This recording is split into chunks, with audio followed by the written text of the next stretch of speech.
দ্বিতীয় বিশ্বযুদ্ধের সময় এক যুদ্ধবিমান সাহারা মরুভূমিতে ভেঙে পড়ে।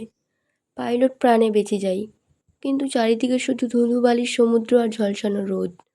খাবার নেই, পানি নেই, কেবল এক বোতল পানি আর শুকনো কিছু বিস্কুট। 3 দিনের মাথায় তার পানি ফুরিয়ে যায়।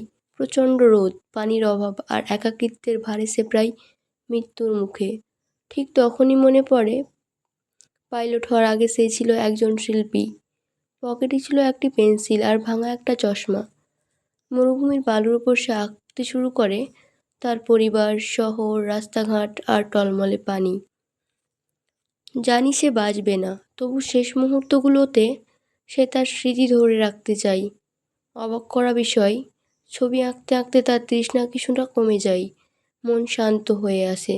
সে ভাবল, আমি এখনও বেঁচে আছি, স্বপ্ন দেখতে পারি, মানে এখনও হার মানিনি। অষ্টম দিনে এক ফরাসি উদ্ধারকারী দল তাকে খুঁজে পায়। তারা দেখে কঙ্কালসার দেহ, ফেটে যাওয়া ঠোঁট, ক্লান্ত চোখ, কিন্তু সেই পাইলট তখনও বালিতে ছবি আঁকছেন, যেন কোনো মন্ত্রমুগ্ধ শিল্পী। উদ্ধারের পরে পাইলট বলেছিলেন, আমি টিকেছিলাম কারণ আমি বিশ্বাস হারাইনি। আমার ভাঙা চশমা আর এক টুকরো পেন্সিল আমাকে মরুভূমিতে বেঁচে থাকার অনুপ্রেরণা জুগিয়েছে।